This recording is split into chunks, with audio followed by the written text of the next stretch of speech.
వందే వంద్యం విధిభవమహేంద్రాదిబృందారకేంద్రం వందే వంద్యం విధిభవమహేంద్రాదిబృందారకేంద్రైః వ్యక్తం వ్యాప్తం స్వగుణగణతో దేశతః కాలతశ్చ ధూతావద్యం సుఖజితిమయైర్మంగళైర్యుక్తమంగైః సానాధ్యన్నో విదదదధికం బ్రహ్మనారాయణాఖ్యం.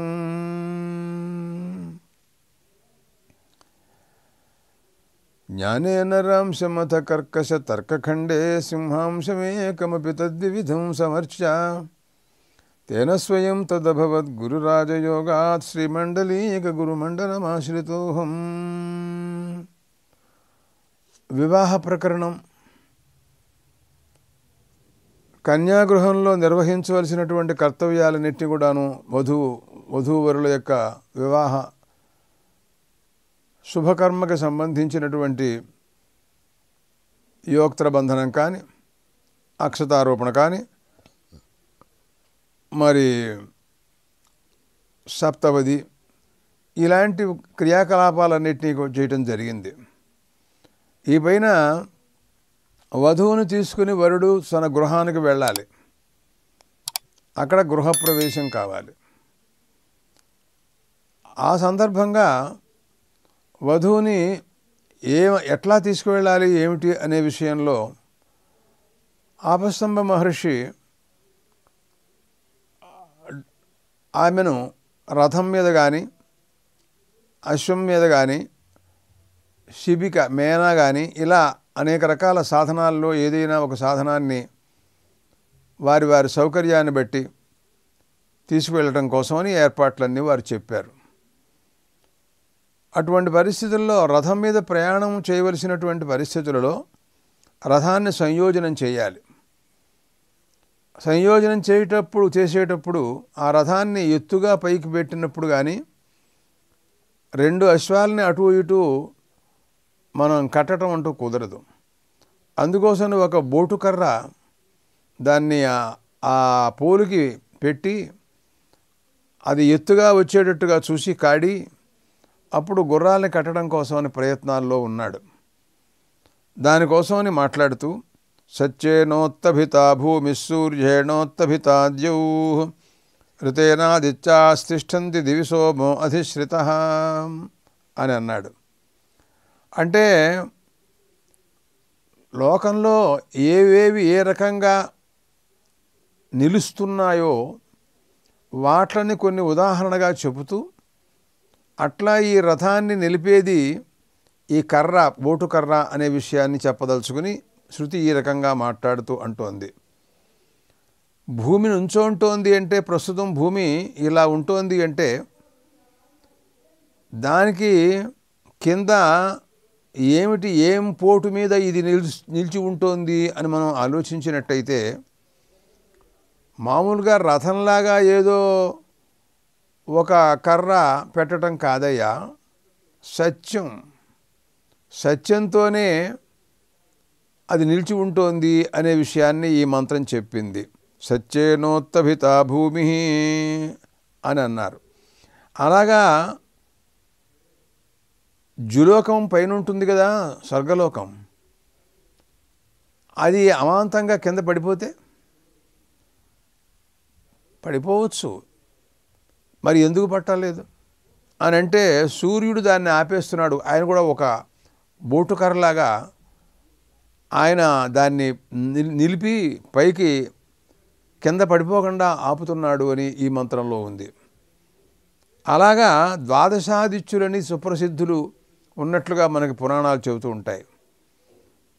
అరుణపాఠం కూడా 8 మంది సూర్యులు ఉన్నారు అని, ఆరోగో భ్రాజఃపటరః పతంగః స్వర్ణరో జ్యోతిషీమాను విభాస అంటూ చాలామంది సూర్యులను వర్ణించింది.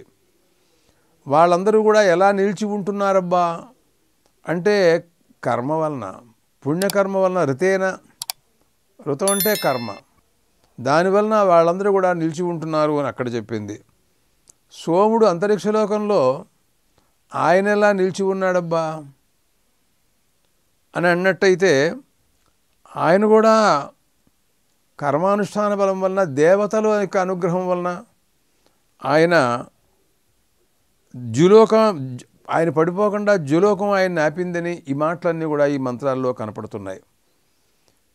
ప్రధానంగా చూస్తే సత్యం అనేటటువంటిది చాలా గొప్పది. సత్యం 3 రకాలుగా ఉంది: మానసికం, వాచికం, కాయికం. ఈ 3 రకాల సత్యాలు ఉన్నాయి చూసారా. ఈ సత్యం అనేది ఈ భూమిని కిందకి పోనివ్వకుండా ఆపుతోంది అని చెప్పాలి మనం. సత్యాన్ని గురించి వర్ణిస్తూ నారాయణోపనిషత్తు అన్న మాటలు ఏమిటంటే, సత్యేన వాయురావాతి సత్యేనాదిత్యో రోచతే దివి సత్యం వాచః ప్రతిష్ఠ సత్యే సర్వం ప్రతిష్ఠితం తస్మాత్ సత్యం పరమం వదంతి అని అందండి. సత్యం వల్లనే అంతటా కూడా వాయువు వీస్తున్నాడని చెప్పింది. అంటే ఇప్పుడు వాయు ప్రసారం జరుగుతోంది అనుకోండి, దానికి కారణం ఏమిటి అని విచారణ చేసినట్లయితే సత్యం వల్లనే ఇదంతా కూడా జరుగుతోందన్నమాట. భగవంతుడి యొక్క ఆజ్ఞానుసారంగా ఈ జగత్తులో అన్నీ కూడాను అలా నిలిచి ఉంటున్నాయి, అలా అన్ని పనులు జరుగుతున్నాయి అని అంటారు. ఒక మంత్రంలో మాట్లాడుతూ ఒక మంత్రం చెబుతుంది,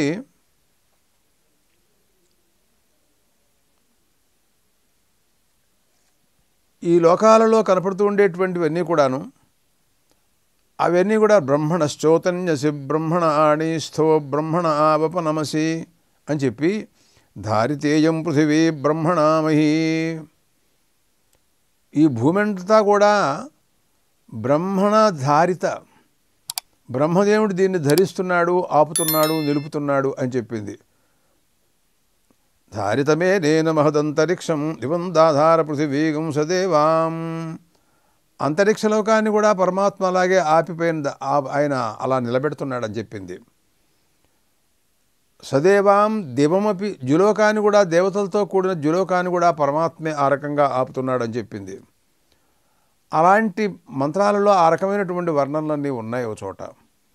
ఇక్కడ కూడా సత్యం చేత ఈ భూమి నిలిచి ఉంటుందని, సత్యేన వాయురావాతి సత్యేనాదిత్యో రోచతే, ఆ సత్యం వల్లనే వాయువు ప్రపంచం అంతా కూడా వీస్తోందండి. సత్యవచనం చాలా గొప్పది. అలాగా సూర్యభగవానుడు ప్రకాశిస్తున్నాడు అంటే సత్యం వల్లనే. లోకంలో వాక్కుకి ప్రతిష్ట సత్యం వల్లనే ఉంటుంది. అంటే ఏమిటి తెలుసా అండి, మహర్షులు నిగ్రహానుగ్రహ సమర్థులు, శాపం ఇవ్వటానికి కూడా సమర్థులు వాళ్ళు. అంటే వాళ్ళ వాక్కు సత్యమైన వాక్కు కాబట్టి ఆ వాక్కుతో వాడిని శపించినట్టయితే ఆ శాపం వాడికి తగులుతుంది. అది మన వాక్కుతో మనం శపించామనుకోండి, తగలదు అది. ఎందుకంటే మన వాక్కుకి సత్యత్వం లేదు. ఎక్కువగా అనృతాలు కూడా మనం చెబుతూ ఉంటాం కదా. అందువలన వాక్కుకి సుప్రతిష్ఠితత్వం అనేటటువంటిది దేనివల్ల వస్తుంది అని అన్నట్లయితే సత్యం వల్లే వస్తుందని చెప్పారు. సత్యేన వాయురావాతి సత్యేనాదిత్యో రోచతే. అలాగా సూర్యభగవానుడు అంతరిక్షలోకంలో వీస్తున్నాడు అన్నట్లయితే సత్యం చేతనే. దివి సత్యం వాచః ప్రతిష్ఠ, లోకంలో వాక్కుకి ప్రతిష్ఠ కూడా సత్యం వల్లే వస్తుంది అని అన్నాడు ఆయన.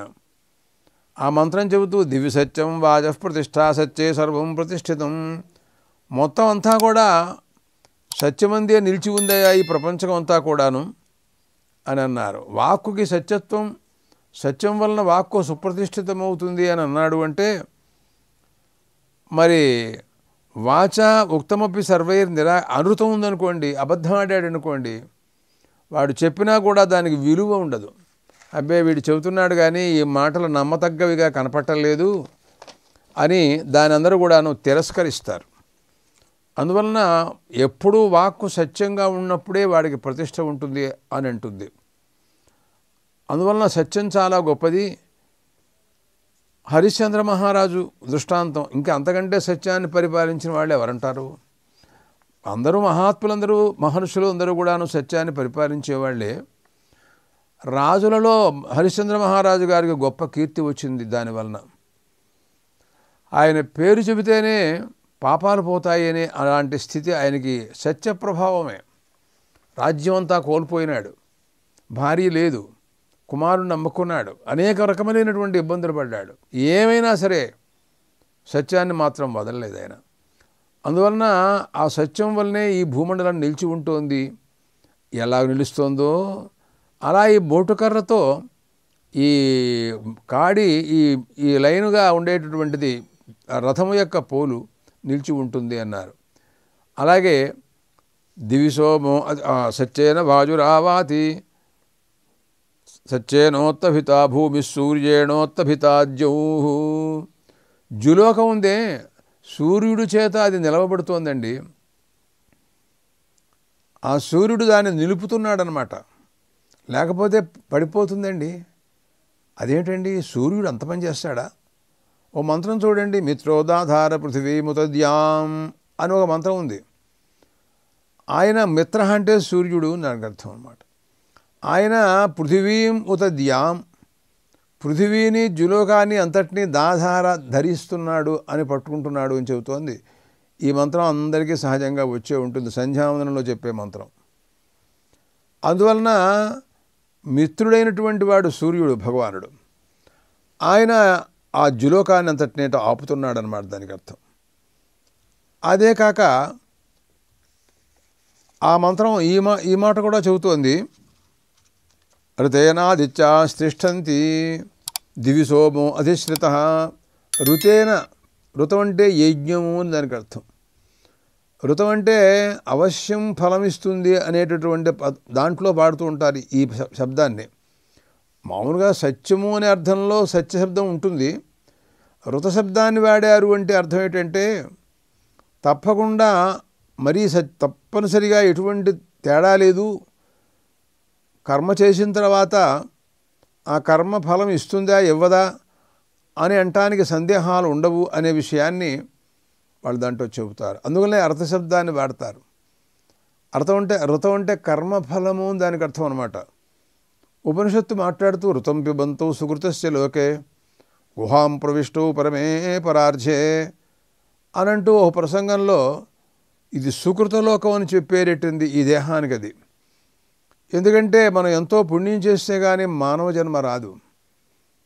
శంకర భగవత్పాదులు మాట్లాడుతూ వివేక చూడామణి గ్రంథ ప్రారంభంలో జంతువునన్నర జన్మ దుర్లభం అతఃపుంస్త్వం తతో విప్రత తస్మాత్ వైదిక ధర్మ మార్గపరత విద్వత్వం అస్మాత్పరం అని అన్నారు ఆయన. ఏదో పశుపక్ష్యాదులు జన్మ ఎత్తటం కంటే మానవ జన్మ చాలా గొప్పదన్నారు. దాంట్లో కూడా మరి విప్రత్వం, బ్రాహ్మణ్యం అనేది సామాన్యమైనటువంటి విషయం కాదు. దాంట్లో పురుషత్వం, అనేక రకములైనటువంటి ధర్మాలను ఆచరించడానికి కానీ మరి కర్మల్ని అనుష్ఠించడానికి కానీ అధికారం కలిగినటువంటి ఉత్తమ జన్మ అని అన్నారు. అందువలన అలాంటి ఆ అర్థశబ్దాన్ని కర్మఫలాన్ని అనుభవిస్తూ ఉంటాడు. ఈ లోపల జీవేశ్వరులు ఇద్దరున్నారు. తయోరన్య పిప్పలము స్వాద్వత్తి అనస్నందన్యోభిచాకశీతి అని అంటుంది ముండకోపనిషత్తు. జీవేశ్వరులు ఉభయులు కూడా లోపల ఉన్నారు. వీళ్లల్లో ఒక ఆయన జీవుడు కర్మఫలాన్ని అనుభవిస్తూ ఉంటాడు అని ఈ ప్రసంగాలన్నీ కూడా ఉపనిషత్తుల్లో ఉన్నాయి. అక్కడ ఋతశబ్దం వాడారు. అంటే అవి తప్పనిసరిగా కర్మ ఫలమిస్తుంది అని చెప్పడం కోసం అన్నమాట. అది సత్యమైన మాట కానీ దాంట్లో తేడా ఏం లేదు. దానివల్లనే ఆదిత్యాస్తిష్టంతి, పైనున్న ద్వాదశాదిత్యులందరూ కూడాను నిలిచి ఉంటున్నారు అనే విషయం వారు చెప్పారన్నమాట. ఋతేనాదిత్యాస్తిష్టంతి దివిసోమో అధిశ్రిత. ఎలాగా అంటే అగ్నిలో హోమం చేయగా ఆ హవిస్సు వెంటనే అది ఆదిత్యుడికి చెందుతుందని అగ్నోప్రాస్తాహుతి సమ్యక్ ఆదిత్యముపతిష్టతే ఆదిత్యాజాయతే వృష్టిర్వృష్టేరన్నం తతః ప్రజా అనంటూ ఈ మంత్రం ఎప్పుడూ ఈ మాటలు చెబుతూనే ఉంటుంది. మనకి ఎన్నిసార్లు ఉదహరిస్తున్నామో ఈ మంత్రాన్ని మనం చెప్పలేం. దివిసోము అధిశ్రిత అన్నారండి. అంటే ఆయన సోముడు జులోకంలోనే ఆయన అధిష్ఠించి ఉంటాడు. ఆ సోముడు లేకపోతే పడిపోతాడు. ఆ సోముడికి దివి జులోకం ఆధారం అన్నమాట. అందువలన ఇలాగా చూస్తే అనేక రకములైనటువంటివన్నీ కూడాను ఆధారాధేయ భావాలు. దేన్ని ఏది ఆధారంగా చేసుకుని నిలిచి ఉంటోంది అనే విషయంలో శృతివాక్యం ఇంతవరకు కొన్ని దృష్టాంతాలు చెప్పింది. వధువుతో మాట్లాడుతూ వరుడన్నాడు, ఓ వధువు, నీవు ఈ రథాన్ని నేను కూడాను ఈ రకంగా ఈ ఉత్తంభనం ఉందే ఈ కర్ర, దీంతో దీన్ని నిలుపుతున్నాను నేను, అది ఖాయంగా నిలిచి ఉంటుంది అంటే ఆమె రథం ఎక్కాలి అన్నట్లయితే ఆ రథం ఒడిదుడుకుల్లో పడిపోయి అసలు రథం బోల్తా పడి మనుషులకు దెబ్బలు తగిలి ఇలాంటివి అక్కడక్కడ జరుగుతూ ఉంటాయి.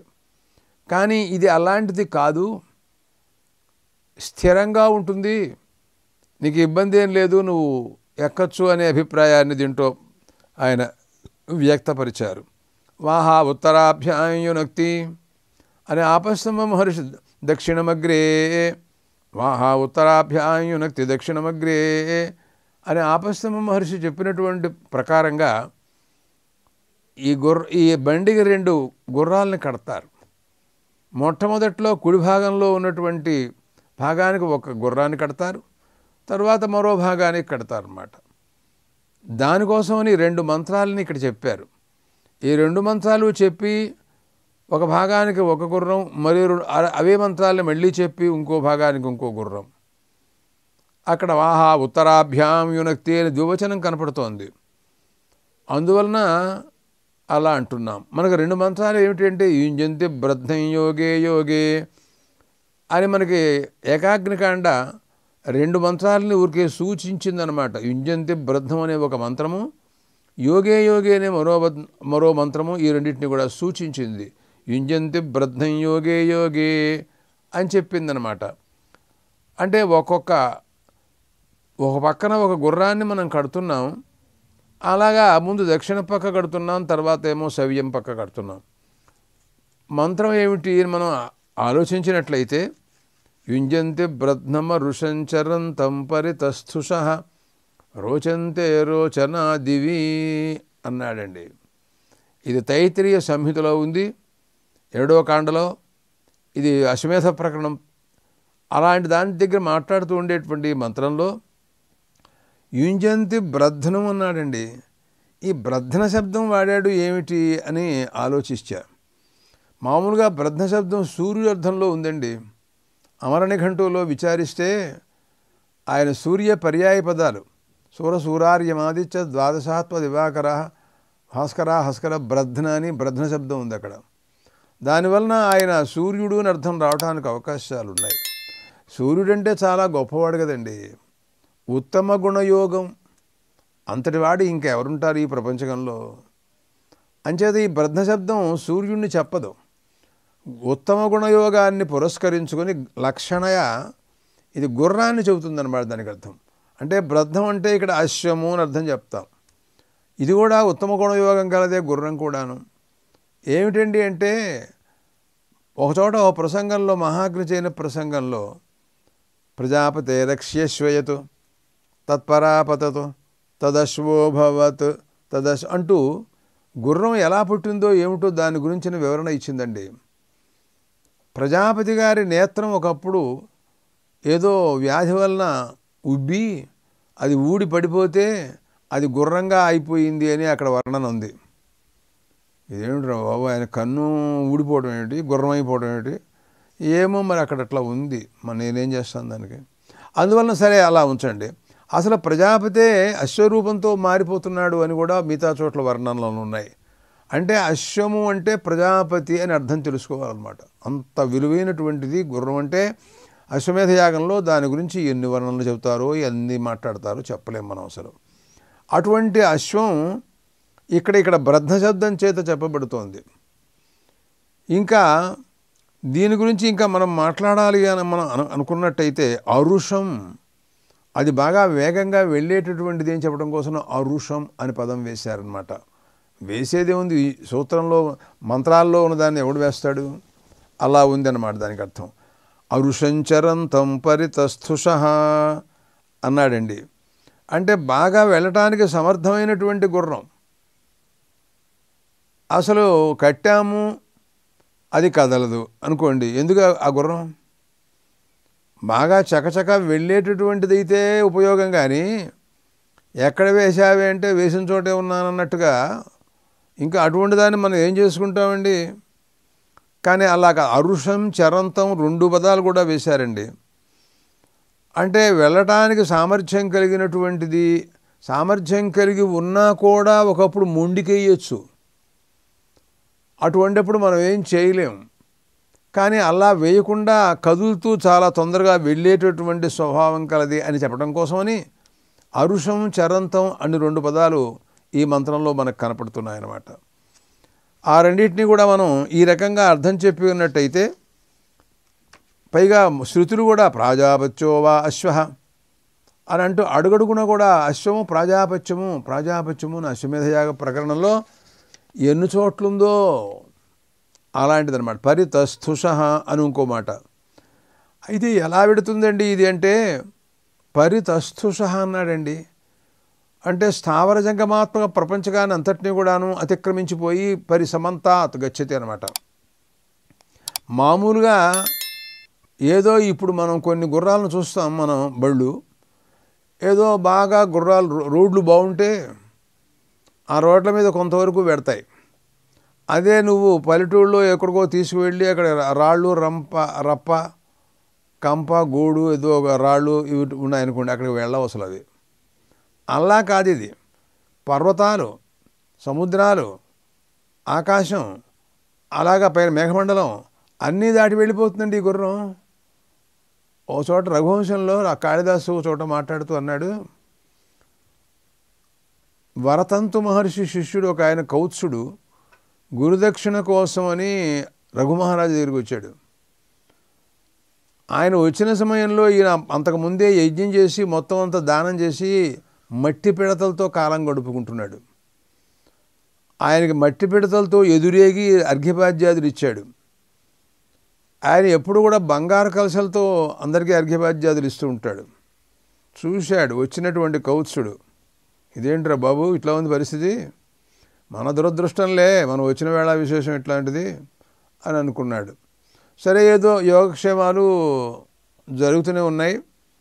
చివరికి ఎందుకు వచ్చాడో బలవంతం చేస్తే చెప్పాడు. చెబితే ఆయన దగ్గర కానీ లేదు ఇవ్వటానికి, రూపాయి కూడా ఇవ్వలేడు ఆయన. మరి అటుండప్పుడు చెప్పన్నాడు ఎందుకు? పైగా అన్నాడు, మీరు మా అగ్నిహోత్రాల దగ్గర ఉండండి, మా త్రేతాగ్నుల్లో మీరు ఒక 4వ అగ్నిగా ప్రకాశిస్తున్నారు, నాకు 2-3 రోజులు టైం ఇవ్వండి. ఆయన 14 కోట్లు అడిగాడు ఆయన. అంటే గురుగారి దక్షిణ కోసమని. అసలు గురుగారి దక్షిణ వద్దన్నాడు ఆయన. నీకు దక్షిణ ఇస్తానని దక్షిణం లేదు, ఉత్తరం లేదు, ఏం లేదు, మెలగండ చదువుకోరా అన్నాడు. చదువుకున్నాడు. చివరిలో వీడే పట్టుదల పెట్టాడు. వద్దని చెప్పాను రా, ఊరుకోరా అంటే వెనల. కాదు గురుగారు మీరు నాకు చెప్పాలన్నాడు. అయితే నేను ఎన్ని విద్యలు చెప్పాను, అన్ని కోట్లు పట్టరారన్నాడు. అంటే ఇదో జరగదు, ఊరికే ఏదో వాడే వెళ్ళిపోతాడులే అని ఇది అన్నాడు ఆయన. లెక్కేసుకుంటే అంగాని వేదాశ్చత్వారో మీమాంసా న్యాయ విస్తర పురాణం ధర్మశాస్త్రం చ విద్యాఖ్యేతాశ్చతుర్దశ అన్నాడు మునుగు గారు. 14 విద్యలు చదువుకున్నాడు ఆ గురువుగారి దగ్గర. అంగాని షడంగాలు, వేదాహ 4, మొత్తం 10 అయిపోయినాయి అప్పుడే.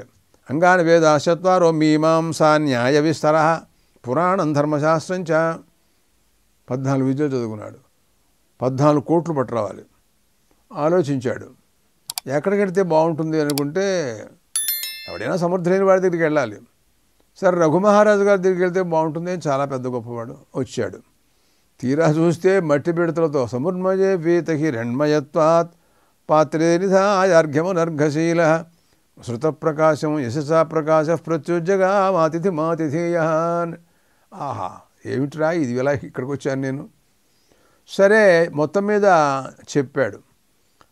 దత్రాన్యహాన్యర్ఘసి సోఢు మరుఘన్ యావద్యతే, 2-3 రోజులు ఉండండి చాలు, మీ 14 కోట్లు నేను ఇస్తానన్నాడు. 2-3 రోజుల్లో 14 కోట్లు ఇస్తానంటే ఎవడున్నాడు? సర్లే అన్నాడు. ఆయన ఏం చేయాలా అని ఆలోచించాడు. మళ్ళీ ఇప్పుడు రాజుల మీదకి దండయాత్ర వెళ్దామంటే ఇంతకుముందే వెళ్ళొచ్చాం, బాగుండదుగా అని అక్కడి నుంచి కుబేరుడితో పెట్టుకున్నాడు లింకు. అక్కడికి వెళితే డబ్బుకు లోటు లేదుగా. అంటే కుబేరుడి దగ్గరికి వెళ్ళి ఆయన దగ్గర డబ్బు పట్టుకొస్తాడు ఈయన. అంటే ఇక్కడ భూలోకంలో ఉన్న మనిషి కుబేరుడి దగ్గరికి ఊరికి వెళ్ళిపోవడమే. అప్పుడు వశిష్ఠ మహర్షితో చెప్పాడండి, ఇలా జరిగిందండి, ఇలా వచ్చింది పరిస్థితి. ఆయన వెంటనే వెనక రోజు రాత్రి ఆ రథం మీద నీళ్లు చల్లాడు. కమండలంలోంచి నీళ్లు ఏం చెమ్మంతరం చెప్పాడో ఏమిటో మనకు తెలియదు. ఆ రథం ఎలా ఉందంటే ఉదన్వదాకాశమహీధరేషు వశిష్ఠమంత్రోక్షణ జప్రభావాత్. వశిష్ఠమంత్రోక్షణం, వశిష్ఠమంత్రంతో తలపబడినటువంటి దాని ప్రభావం వలన ఉదన్వదాకాశమహీధరేషు, ఆకాశం, పర్వతాలు, సముద్రాలు అన్నీ దాటిపోయి ఆ రథం రెడీగా ఉందన్నమాట. తెల్లవారేపటికల్లా కట్టేస్తాడు ఈయన గుర్రాలు. వెళ్ళి అక్కడ కుబేరుడు అలకాపట్నంలో ఉంచుంటుంది అంతే, ఒకటే గుర్తు. దీనికోసం ప్రయాణాలు ఎక్కువ టైం అవ్వటం, లేట్ అయిందంటాం, ఈలోపల టిఫిన్ కోసం చూసుకోవటం అలాంటిదే ఉండదు ఇంకా అక్కడ. ఈ విషయం అప్పుడే కుబేరుడికి తెలిసింది. ఆయన రావటం, ఆయన యుద్ధం చేయటం, నేను ఓడిపోవటం, తర్వాత డబ్బు ఇవ్వటం కంటే ముందే ఇచ్చేస్తే మంచిదని చెప్పి రాత్రికి రాత్రి కనకవర్షం కురిపించాడు. అంతకుముందు ఆ ధనాగారాలన్నీ కూడా ఖాళీగా ఉన్నాయి, తలుపులే చెట్టు పెట్టారు, దాంట్లో బంగారం కక్కుతోంది, నిండిపోయిందనమాట. అప్పుడు భటులు వచ్చి, మహారాజా ధనం వచ్చిందండి, మీరు లెక్క చూసుకోండి వచ్చిన్నారు. అట్లా గుర్రాలు ఎంత ఆకాశం మీద అన్ని చోట్లకి వెళ్ళిపోతాయి స్వర్గలోకంలోకి అనమాట. దానికి అర్థం దుష్యంత మహారాజు స్వర్గలోకంలోకి వాళ్ళకి యుద్ధాని కోసం అని దేవేంద్రుడు సహాయంగా వెళ్ళాడని శాకుంతల నాటకంలో కాళిదాసు. తిరిగి వచ్చేటప్పుడు ఆ భరతుడిని చూడటం, శకుంతల, కణ్వ మహర్షి ఆశ్రమం, ఆహా ఆశ్చర్యం. ఆ పిల్లాడు అండి, వాడు సింహంతో పోట్లాడుతున్నాడు. వాడు పిల్లాడు, ఇదేమిటిరా, ఇది మహర్షుల యొక్క ఆశ్రమమేనా ఇది? అసలు మహర్షుల పిల్లలు ఇట్లా సింహాలతో పోట్లాడతారు ఎక్కడన్నా? ఆశ్చర్యం వేసి చూశాడు. క్షత్రియుడు కుమారుడండి, తన కొడుకే మర్చిపోయినాడు పాపం, గర్భిణీ స్త్రీగా ఉండగా వెళ్ళిపోయినాడు. అలాగా కవులు చెబుతూ ఉంటుంటారు. మహాకవి కాళిదాసు ఆయన చెప్పాడు అంటే తిరుగులేదు కదా. కాబట్టి ఆ రకంగా ఆకాశాలన్నీ కూడాను సంచారం చేస్తూ ఉంటుంది అనే అభిప్రాయంతో మాట్లాడుతున్నాడు. దీంట్లో ఆయన ఏమంటాడంటే, యుంజంతి బ్రహ్మ ఋషంచరంతం పరితస్థుష అన్నాడు. అంటే మొత్తం పర్వతాల మించి అలా వెళ్ళిపోతూ ఉంటుందంతే. రోచంతే రోచనాదివి, ఇది ఎక్కడ ప్రకాశిస్తూ ఉంటుందంటే స్వర్గలోకంలో దేవేంద్రుడి దగ్గరికి వెళ్ళిపోయి నుంచి ఉంటుందంతే. స్వర్గలోకం వచ్చేసింది, దిగు. అరే ఇదేంటండి 2 నిమిషాల్లో దిగిపోవటమా? అంచేత అంత ఆకాశంలో సంచరించేటటువంటి గుర్రాలు నేను కడుతున్నాను. వధువు, మా ఇంటికి వెడదాం, నువ్వు రథం ఎక్కుతావు కదా, నీకేం భయమా? భయం లేదులే, నేనున్నాను కదా. మన రథానికి తెగులేదు అసలు, చాలా గట్టిది. అనేక రకాలుగా నేను రోజు దీంట్లో తిరుగుతూ ఉంటాను, నాకు అలవాటే, నీకంటే కొత్త కానీ ఏం పర్వాలేదులే అని అంటూ ఈ రకంగా మాట్లాడుతున్నాడు. ఇంకా ఆమె తర్వాత మళ్ళీ మాట్లాడాలి, దేవేంద్రుడిని కూడా ప్రార్థిస్తాడు. చూద్దాం పై మంత్రాలు ఎలా ఉంటుందో ఏమిటో.